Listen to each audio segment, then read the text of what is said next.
Yes, Enes Salih. Tell me about your daily routine. I wake up 8 o'clock about every day. I'm going to outside for a while, about 3 times a week. I hang out with my friends and ask him to travel with somewhere. I read a book, a lot. Sorry. I have lunch at 12 o'clock time, and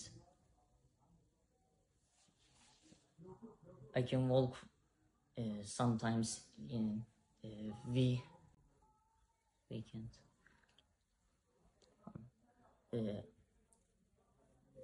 I'm walking. I walk for a while at the weekend with my family and camping sometimes. That's it.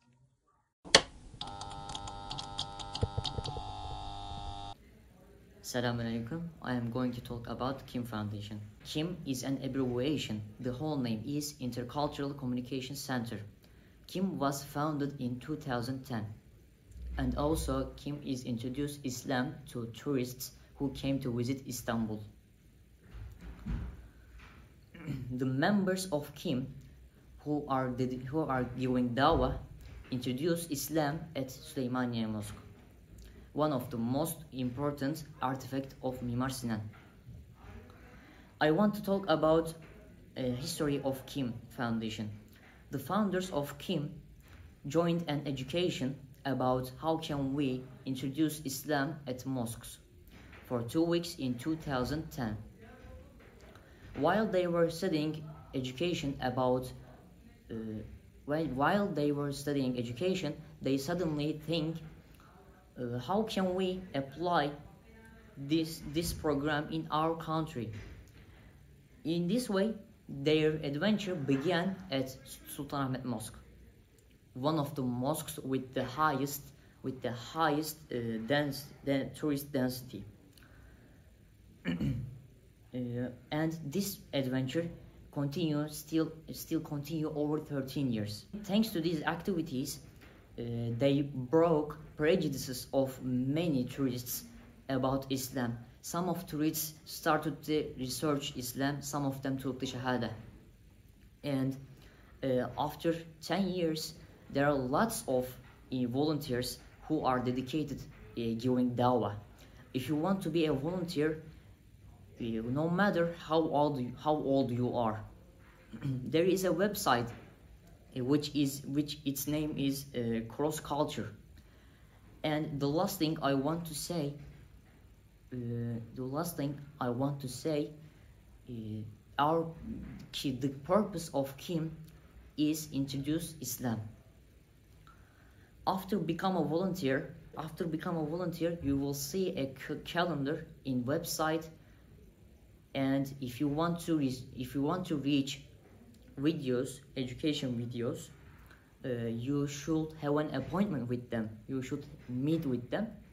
When you meet with them, no need to be worried or shy, because you won't take an exam. They just want to know who you are. And you can ask, how can I commute there? Yeah, there I mean Süleymaniye Mosque.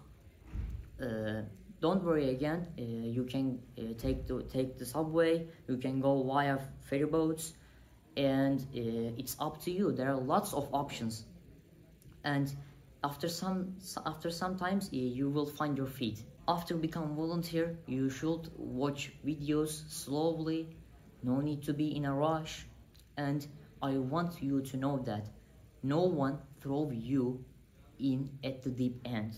Just be relaxed, okay? While you're giving dawah,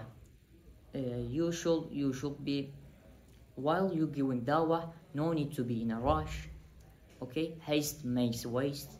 Be brave. Fortune favors the bold, and don't forget that our purpose is not to win a debate, to introduce Islam.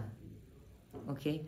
Second, number two, do not judge a book by its cover while you are giving dawah to someone.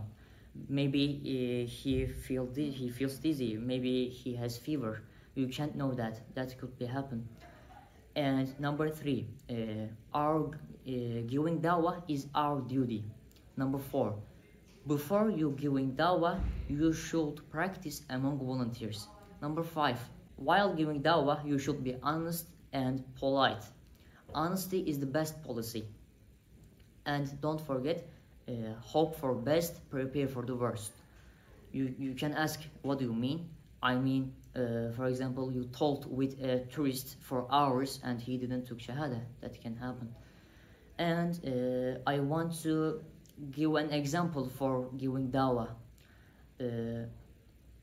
A tourist interested in calligraphies on the wall, for example, and you can ask, can you read this? It's like W. It's like W. Allah is written there. You can say that, and you can move step by step.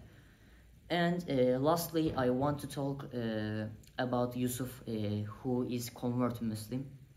He came to Istanbul because he had a surgery on his leg, and when he was walking on Istanbul streets, he saw Süleymaniye Mosque and came in. He talked with a volunteer for 3 hours, I think, and he took the Shahada.